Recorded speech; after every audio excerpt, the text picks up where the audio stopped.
Hello दोस्तों, जय हिंद, नमस्कार। कैसे हैं आप सब। स्वागत है एक और नई वीडियो में आप सभी का। मित्रों, आज मैं टीजीटी पीजीटी की जो आगामी परीक्षाएं हैं उससे संबंधित जो राजनीति विज्ञान के अंतर्गत कुछ बहुत ही महत्वपूर्ण प्रश्न लेके आया हूं और इस प्रश्न को आप लोग हल करेंगे और अपने तैयारी को और बेहतर बनाएंगे। तो आइए मित्रों, हम लोग शुरू करते हैं। ये आपकी स्क्रीन पर पहला क्वेश्चन है। प्राचीन भारत में राज्य के अंग थे, आपको बताना है कितने अंग थे प्राचीन भारत में। 4, 5, 6, 7। तो ये हो जाएंगे ऑप्शन नंबर, मित्रों ऑप्शन नंबर डी सही हो जाएगा। प्राचीन भारत में राज्य के कितने अंग थे? 7 अंग थे। ठीक। अगला क्वेश्चन देखते हैं दोस्तों। अगला क्वेश्चन है, संप्रभुता राज्य की सर्वोच्च इच्छा है। यह कथन है किसकी है? ग्रोसियस, यहाँ ग्रोसस लिखा मित्रों, लेकिन एक ग्रोसियस आप लोग पढ़ेंगे। बिलोबी का, डुगवी का, वर्गेस का। आप लोग बताएंगे कि ये कथन किसका है। तो ऑप्शन नंबर बी सही हो जाएगा मित्रों। इस कथन को किसने कहा था कि संप्रभुता राज्य की सर्वोच्च इच्छा है? तो बिलोबी महोदय ने कहा था। ठीक। आइए देखते हैं अगला क्वेश्चन है दोस्तों। विश्लेषण उपरांत ऑस्टिन के सिद्धांत में संप्रभु के पास है राज्य एवं कर्तव्य। राज्य ना तो कर्तव्य ना तो अधिकार, मात्र अधिकार कर्तव्य नहीं, मात्र कर्तव्य अधिकार नहीं। तो इनमें से आपको बताना है कि ऑस्टिन का पास कौन से संप्रभु बचता है। ठीक है। तो इसमें ऑप्शन नंबर जो हो जाएगा मित्रों, ऑप्शन नंबर सी सही हो जाएगा। ऑस्टिन कहता है कि राज्य के पास मात्र अधिकार हैं, कर्तव्य नहीं होते। अगर उसके पास कर्तव्य होंगे मित्रों तो वो अपना जो है निरंकुश शासन नहीं करेगा। और ऑस्टिन को आप लोग जानते हैं, ये निरंकुश राज्य की बात करता है। ठीक है। इसलिए उसके पास केवल अधिकार हैं, कर्तव्य नहीं। अगर कर्तव्य में वो बच जाएगा तो फिर अपना आपको संप्रभु नहीं कहला पाएगा। ठीक। अगला क्वेश्चन है, निम्नलिखित कथनों में से कौन सा सही नहीं है? लाक उदारवादी है, मुशक्का बहुलवादी है, हीगल आदर्शवादी है, पेरेटो अभिजनवादी है। तो आपको बताना है इनमें से कौन सा सही नहीं है। तो महोदय, इसमें दोस्तों ऑप्शन नंबर बी सही हो जाएगा, मुशक्का। मुशक्का जो है ये बहुलवादी नहीं है, बल्कि मुशक्का जो है अभिजनवादी हैं। मुशक्का क्या है महोदय? भाइयों महोदय, ये ऑप्शन नंबर बी जो है वो सही हो जाएगा। ये मुशक्का अभिजनवादी हैं, बहुलवादी नहीं हैं। बाकी सब सही है। हीगल आदर्शवादी है, पेरेटो भी अभिजनवादी है और मुशक्का भी अभिजनवादी है। ठीक। तो ऑप्शन नंबर बी सही हो जाएगा। आइए अगला क्वेश्चन देखते हैं। अगला क्वेश्चन कह रहा है, वैधानिक तथा राजनीतिक संप्रभुता के मत विभेदीकरण किया गया। ये आप लोग करिए, बहुत ही अच्छा क्वेश्चन है। देखते हैं तैयारी कैसी सब लोगों की होगी। कह रहा है वैधानिक तथा राजनीतिक संप्रभुता के मध्य विभेदीकरण किया जॉन लॉक द्वारा, जॉन ऑस्टिन द्वारा, एच.जे. लास्की द्वारा। यहाँ बारकर लिखना था, यहाँ बारकर होगा, बारकर द्वारा। आपको बताना है किसने ऐसा जो है कहा था। राजनीति और वैधानिक तथा राजनीतिक संप्रभुता के मध्य विभेदीकरण किया, मतलब विभेद किया था। तो ऑप्शन नंबर ए सही हो जाएगा मित्रों, जॉन लॉक। वैसे ये स्टेटमेंट दोस्तों किसका है? डायसी का है। किसका? डायसी का। अगर ऑप्शन में डायसी नहीं है दोस्तों तो जॉन लॉक होगा। ठीक है, आप लोग इसको ध्यान रखें। अगर डायसी नहीं है कि राजनीतिक और वैधानिक संप्रभुता के बीच किसने विभेदीकरण किया, तो अगर डायसी है तो प्राथमिकता हम लोग डायसी को देंगे और किसी को नहीं। अगर नहीं है तो लॉक को देंगे। ठीक है, ये दो लोग जो है वैधानिक और राजनीतिक संप्रभुता के बीच क्या किया? विभेद किया था। ठीक। अगला क्वेश्चन है, राज्य पृथ्वी पर ईश्वर का अवतरण है। यह कथन किससे संबंधित है? बोंदा से, अंगस्टाइन से, जेम्स प्रथम, हीगल से। किसने कहा कि राज्य पृथ्वी पर ईश्वर का अवतरण है? आप लोग इसको बहुत अच्छे से जानते होंगे। तो ऑप्शन नंबर डी सही हो जाएगा दोस्तों। ये बहुत बार आ चुका है, हीगल। हीगल कहता है राज्य जो है पृथ्वी पर ईश्वर का अवतरण है, उसका पद चिन्ह है, वो जो है आत्मा है। राज्य क्या है? पृथ्वी पर एक ईश्वर का आत्मा है, ये सब कहता है। ठीक है, अगला क्वेश्चन देखते हैं। लोक कल्याणकारी राज्य कहा जाता है पूंजीवादी राज्य के विपरीत एक आदर्शवादी राज्य, साम्यवाद आधारित राज्य, व्यक्तिवाद एवं समाजवाद की मध्य स्थित। तो आपको बताना है कल्याणकारी राज्य इनमें से कौन कहा जाएगा। तो ऑप्शन नंबर डी दोस्तों सही हो जाएगा कि जो है व्यक्तिवाद और समाजवाद की जो मध्य की स्थित होती है वही क्या है, वही कल्याणकारी राज्य कहलाता है। ठीक है, अगला क्वेश्चन है दोस्तों, अगला क्वेश्चन कह रहा है मन के अनुसार राज्य की उत्पत्ति का सिद्धांत है शक्ति का सिद्धांत, दैवीय सिद्धांत, सामाजिक संविदा सिद्धांत, विकासवादी सिद्धांत। तो आपको बताना है मन के अनुसार कौन सा जो है सिद्धांत राज्य की उत्पत्ति का सिद्धांत है। तो मनु ने दैवीय उत्पत्ति का सिद्धांत दिया था दोस्तों, आप लोग भी जानते होंगे मन कैसे वो दैवीय उत्पत्ति के सिद्धांत का सिद्धांत देता है राज्य की उत्पत्ति में। ठीक है, अगला क्वेश्चन है दोस्तों, अगला क्वेश्चन आपकी स्क्रीन पर ये रहा। निम्नांकित में कौन एक ग्रीन के कल्याणकारी राज्य के आधार तत्व की अवधारणा नहीं है? अनुबंधन की स्वतंत्रता, संपत्ति का विनियमन, नैतिक स्वतंत्रता, नैतिक चरित्र। ये दोनों तो होंगे जरूर, जिसमें नैतिक शब्द आ जाए वो समझ जाइएगा कि वो ग्रीन ही होंगे। ठीक है, संपत्ति का विनियमन मतलब संपत्ति को जो है वो बांटा जाए, ये भी ग्रीन कहता है। लेकिन अनुबंधन समझौता की स्वतंत्रता ये बात ग्रीन नहीं कहते हैं।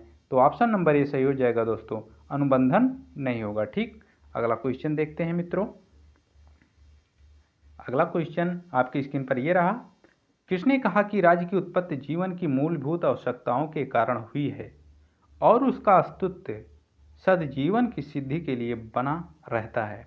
प्लेटो, सुकरात, अरस्तु, हॉब्स। इनमें से बताना है। तो इनमें से ऑप्शन नंबर सी हो जाएगा। ये बहुत फेमस स्टेटमेंट है मित्रों, अरस्तु का है। किसका?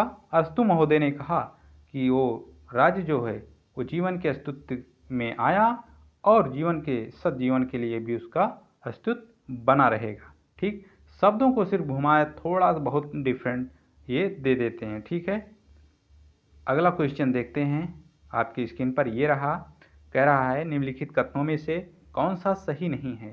राज्य अमूर्त किंतु सरकार मूर्त है, समाज राज्य से अधिक व्यापक है, सरकार राज्य की अभिकर्ता है, राज्य की सदस्यता ऐच्छिक है। आपको बताना है कि राज्य की इनमें से क्या सही नहीं है। तो ऑप्शन नंबर इसमें सही हो जाएगा मित्रों, option number D. Option number D सही हो जाएगा। राज्य की जो सदस्यता है वो ऐच्छिक नहीं होती है मित्रों, बल्कि वो अनिवार्य होती है। राज्य की सदस्यता क्या होती है? अनिवार्य होती है, और राज्य में सदस्यता लेना अनिवार्य है। ठीक, अगला क्वेश्चन है, कह रहा है, अगला क्वेश्चन ये रहा आपकी स्क्रीन पर। बहुलवादियों के अनुसार राज्य का प्रमुख कार्य है अपने नागरिकों का सामान्य कल्याण करना, विभिन्न संघों की गतिविधियों को नियंत्रण करना, आवश्यक वस्तुओं का उत्पादन एवं वितरण नियंत्रण करना, बेरोजगारी भत्ता एवं वृद्धावस्था पेंशन की सामाजिक सुरक्षा प्रदान करना। तो बहुलवादियों के अनुसार राज्य का प्रमुख कार्य क्या है? तो ऑप्शन नंबर बी सही हो जाएगा मित्रों, विभिन्न संघों की गतिविधियों को नियंत्रित करना। ऑप्शन नंबर बी सही हो जाएगा, क्योंकि बहुलवादी जो है वो संघ को कहते हैं को सत्ता किसी एक चीज़ में निहित नहीं होती, बल्कि सत्ता भिन्न भिन्न समाजों में, भिन्न भिन्न समूहों में, भिन्न भिन्न संघों में होती है। ठीक, बहुलवादी ये कहते हैं। अगला क्वेश्चन है दोस्तों आपकी स्क्रीन पर, कह रहा है कि राज्य शोषक वर्ग की कार्यकारी समिति है, यह विचार किससे संबंधित है? इसको आप लोग जानते भी होंगे, मार्क्सवादियों से, अराजकतावादियों से, फांसीवादियों से, व्यक्तिवादियों से। तो इसको किसने कहा कि राज्य शोषक वर्ग की कार्यकारी समिति है? इसको मार्क्सवादी ही कहेंगे। अगर शोषक शब्द या शोषण शब्द आ जाए, सॉरी, ये नहीं होगा, अराजकतावादी नहीं, ये मार्क्सवादी ही है, ये सही है। तो अगर शोषक वर्ग या शोषण वर्ग शब्द आ जाए तो उसमें मार्क्सवादी ही ये शब्द कहेंगे। ठीक है, अगला क्वेश्चन है आपकी स्क्रीन पर, निम्नांकित में कौन दैवीय उत्पत्ति के सिद्धांत की विशेषता नहीं है? इसने आदिम व्यक्ति को धार्मिक तथा अंधविश्वासी बनाया, इसने आदिम व्यक्तियों को अनुशासित किया, इसने सामान्य जन में कानून और शासन सत्ता के प्रति निष्ठा की, इसने लोगों को राजभक्ति एवं आज्ञा पालन सिखाया। तो इनमें से ऑप्शन नंबर कौन सा सही हो जाएगा मित्रों? इसमें ऑप्शन नंबर बी सही हो जाएगा दोस्तों। इसमें ऑप्शन नंबर बी सही हो जाएगा। इसने कहा कि आदिम व्यक्तियों को अनुशासित किया। ये दैवीय उत्पत्ति के सिद्धांत में ये नहीं है कि आदिम व्यक्तियों को अनुशासित किया, क्योंकि आदिम व्यक्ति तो अपना जीवन वैसे ही बिता रहे थे, इसलिए अनुशासन में नहीं थी। ठीक है, अगला क्वेश्चन कह रहा है दोस्तों, निम्नलिखित में से कौन राज्य में पितृसत्तात्मक उत्पन्न सिद्धांत का समर्थक है? Leacock, Rousseau, Hobbes, Bentham. आपको इनमें से बताना है कि पितृसत्तात्मक सिद्धांत का समर्थक कौन है। तो इसमें ऑप्शन नंबर ए सही हो जाएगा दोस्तों, लीकॉक। बाकी सब आप जितने भी दिए हैं, हॉब्स ने सामान्य इच्छा के सिद्धांत और सामाजिक समझौता सिद्धांत हॉब्स ने दिया। बेंथम जो है उपयोगितावादी है। यही लीकॉक जो है वो पितृसत्तात्मक सिद्धांत का समर्थक है। बाकी से पितृसत्तात्मक सिद्धांत आप लोग जानते हैं किसने दिया? तो ये हेनरी मैन ने पितृसत्तात्मक सिद्धांत दिया था। ठीक, अगला क्वेश्चन देखते हैं, निम्नलिखित में से कौन अधिकारों के सामाजिक कल्याण सिद्धांत का समर्थक नहीं है? मैकाइबर, H.J. Laski, Roscoe pound, Herbert Spencer. आपको इन्हें बताना है कि कौन सामाजिक कल्याण के समर्थक नहीं है। तो इसमें जो हो जाएगा मित्रों, ऑप्शन नंबर मित्रों डी हो जाएगा। कौन? डी। राज्य के सामाजिक कल्याण सिद्धांत का समर्थक नहीं है। कौन? हर्बर्ट स्पेंसर यही नहीं है, ये जो है व्यक्तिवादी है। ठीक है, ये सामाजिक कल्याण की बहुत बात नहीं करता है। सतत क्रांति के सिद्धांत का किसने समर्थन किया? आपको बताना है। सतत क्रांति माओ ने, लेनिन ने, स्टालिन ने, एंडरसन ने। ऐसे क्वेश्चनों पर बहुत समय नहीं लेंगे। सतत क्रांति का सिद्धांत किसने दिया? तो ऑप्शन नंबर ए सही हो जाएगा दोस्तों, माओ ने सतत क्रांति का सिद्धांत दिया था। ठीक है, माओ कहाँ का रहने वाला था? तो चीन का। ठीक,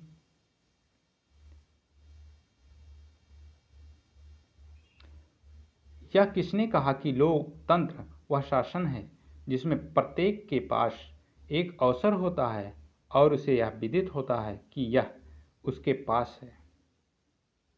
इसको फिर से हम लोग पढ़ेंगे कि लोकतंत्र वह शासन है जिसमें प्रत्येक के पास एक अवसर होता है और उसमें यह विदित होता है कि उसके पास है। लावेल, लिंकन, लॉर्ड ब्राइस, डायसी। तो ऑप्शन नंबर सी सही हो जाएगा मित्रों। कौन? Lord Bryce. ये स्टेटमेंट किसने दिया? लॉर्ड ब्राइस ने। ठीक, अगला क्वेश्चन है दोस्तों, प्रथम राजा एक भाग्यशाली योद्धा था, यह कथन है जेम्स प्रथम, वॉल्टेयर, लीकॉक। किसने यह कहा कि एक राजा जो प्रथम राजा था वो एक भाग्यशाली योद्धा था? तो इसमें ऑप्शन नंबर सी सही हो जाएगा दोस्तों, वॉल्टेयर महोदय ने ऐसा कहा था कि प्रथम राजा एक भाग्यशाली योद्धा था। ये किसने कहा? वॉल्टेयर महोदय ने। ठीक है, अगला क्वेश्चन है दोस्तों, अगला क्वेश्चन है आपकी स्क्रीन पर, सामाजिक संविदा सिद्धांत संबंधित है राज्य की प्रकृति से, राज्य के कार्यों से, राज्य के भविष्य से, राज्य की उत्पत्ति से।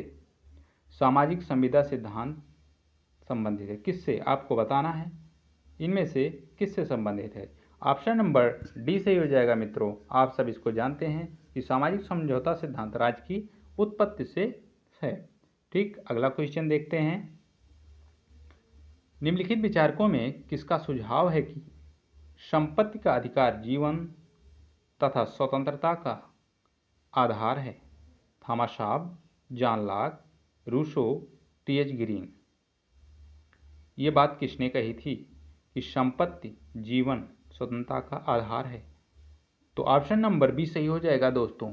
इसको जॉन लॉक ने ही कहा था संपत्ति को, क्योंकि जॉन लॉक ने 3 चीज़ें बताई थीं। कौन? जीवन, स्वतंत्रता और संपत्ति। इनमें से लॉक ने संपत्ति को सबसे ज़्यादा महत्वपूर्ण बताया था।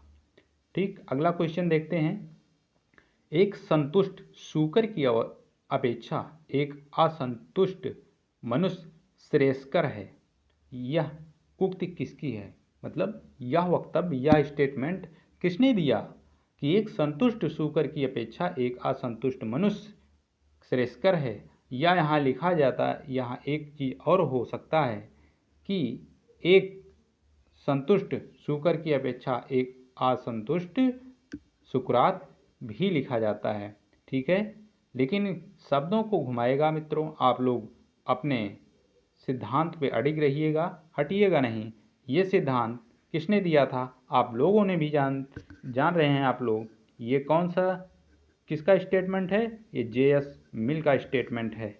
और ये किस पे इन्होंने टिप्पणी की थी ये भी आपको बताना है। ये बेंथम महोदय पे टिप्पणी की थी, क्योंकि बेंथम महोदय ने कहा था कि पुष्पिन खेलना कविता पढ़ने से अच्छा है। उसी बार उल्टा इन्होंने कहा था कि जो है एक संतुष्ट शूकर की अपेक्षा एक असंतुष्ट मनुष्य श्रेयस्कर है। ठीक, अगला क्वेश्चन है, देखते हैं। कौन फ्रैंकफर्ट स्कूल से संबंध नहीं है? हेबरमाश, शार्ब, न्यूमैन, एडॉन। आपको बताना है कि इनमें से कौन जो है फ्रैंकफर्ट स्कूल से संबंधित नहीं है। तो ऑप्शन नंबर सी सही हो जाएगा दोस्तों। न्यूमैन जो फ्रैंकफर्ट स्कूल से संबंधित नहीं है। ऑप्शन नंबर सी सही हो जाएगा। अगला क्वेश्चन देखते हैं। अधिरचना, क्या? अधिरचना का सिद्धांत किसे माना जाता है? लेनिन, स्टालिन, माओ, ग्रामसी।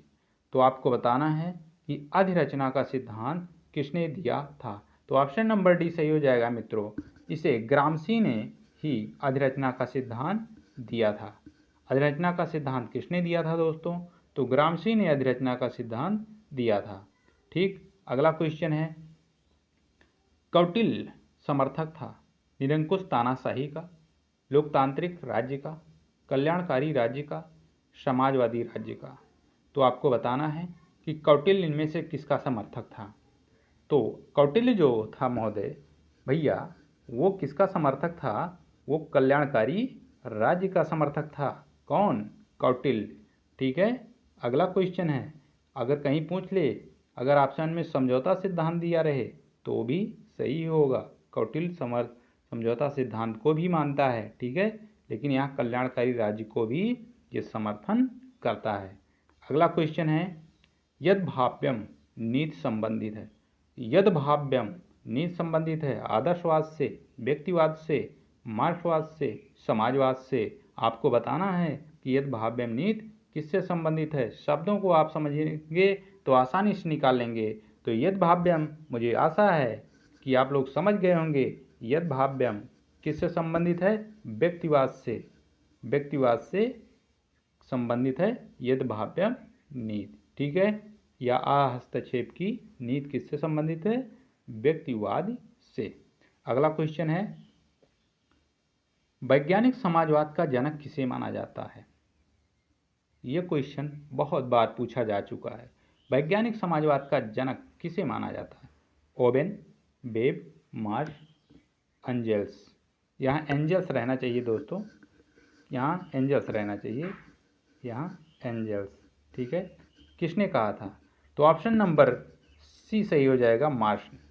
मार्श को वैज्ञानिक समाजवाद का जनक कहा जाता है। अगला क्वेश्चन है दोस्तों। किसने कहा था कि चर्च